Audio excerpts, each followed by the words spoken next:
relationship for these 16 weeks or so, that you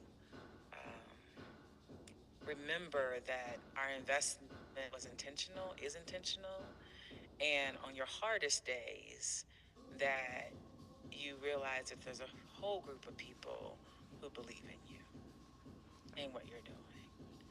Not to add pressure because you have to change the world, just kidding.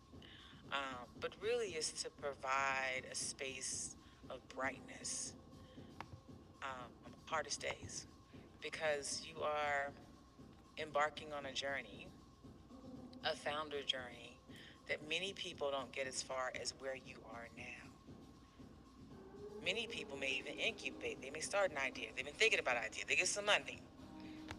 If you're selected by us, that means we're ready for acceleration. And we believe your idea has.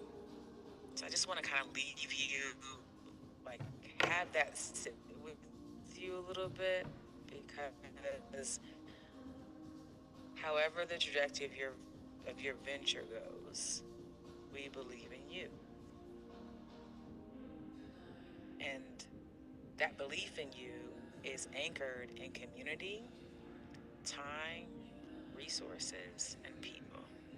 And so I just hope that you remember that and that you carry that with you in all the rooms that you walk into, and nary a day that your head is not high.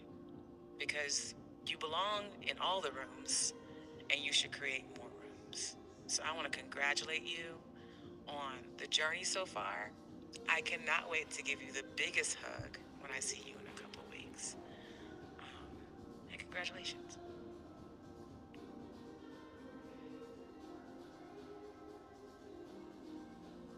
Thanks, Shauna. Thanks for making time out of your busy schedule at Bahar and like joining.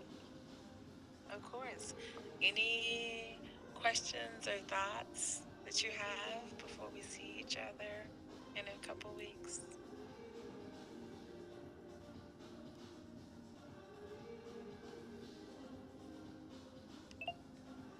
I actually had a question, slight reflection. I was telling the group that I was in a breakout room with earlier that I feel like I'm having a bit of an identity crisis with AI and all that it's making possible now, and the opportunities that exist with AI for to solve different problems that I'm interested in solving.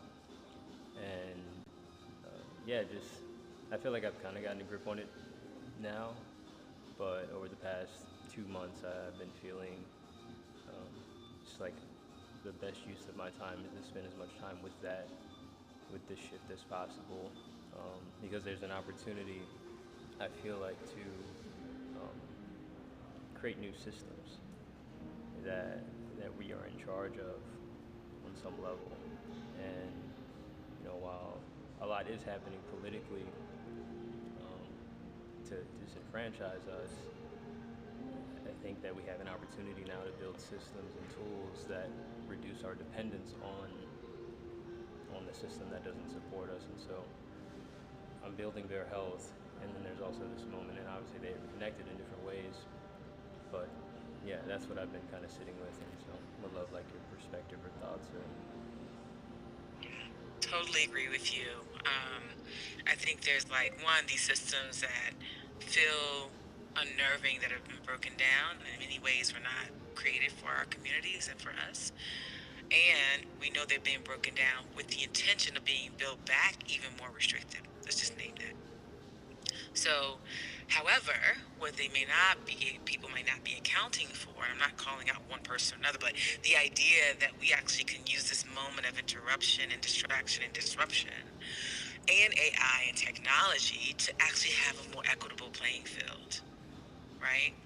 And even as you think of, see the things that are happening, I always think of like what's the opportunity in the chaos or in the shittiness, right?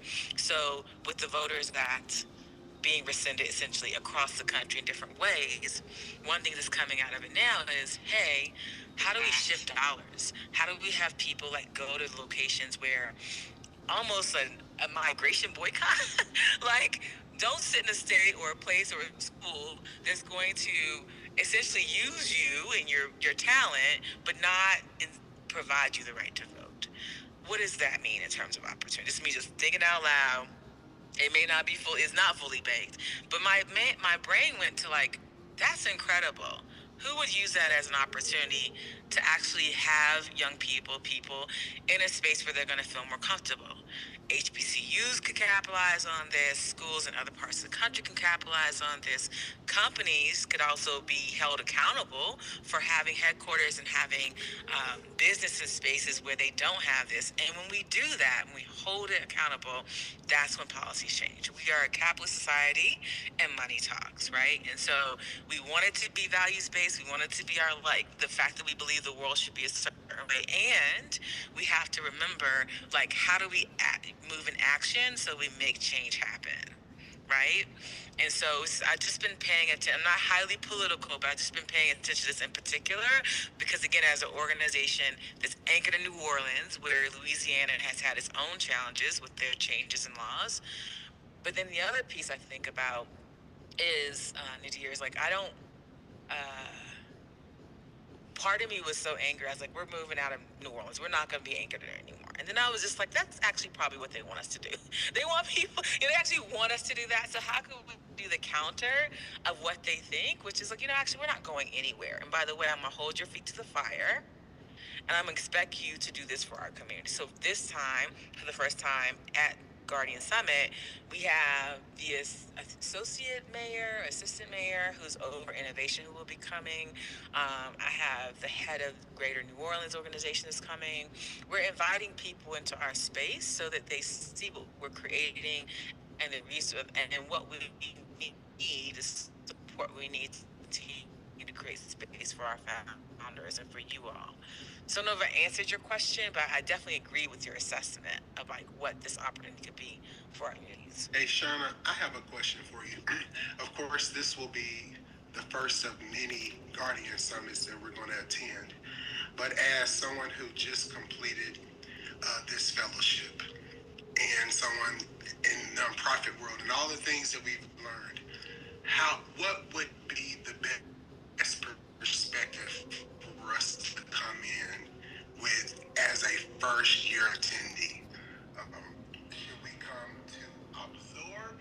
Should we come in on fire? And all of the above. Like, just from your perspective, what would be the best way for us to come in attending this year's Guardian Summit? Yeah, good question. I would say be as present as you can be, even if you have to do a little work, like kind of look at the schedule, say, here, I know I want to be in these spaces. If you're in a fundraising perspective, you'll be like, it's like close proximity. No one's going to be whisk away. You can't say hi to them. We just all together for 3.5, 2.5 days, right? So I often will, like, in the sessions, if there's a funder or expert or founder I want to meet, I'll plan my schedule so I can be at least at the tail end or second half or the whole part of their session so that I can make that connection afterward and talk with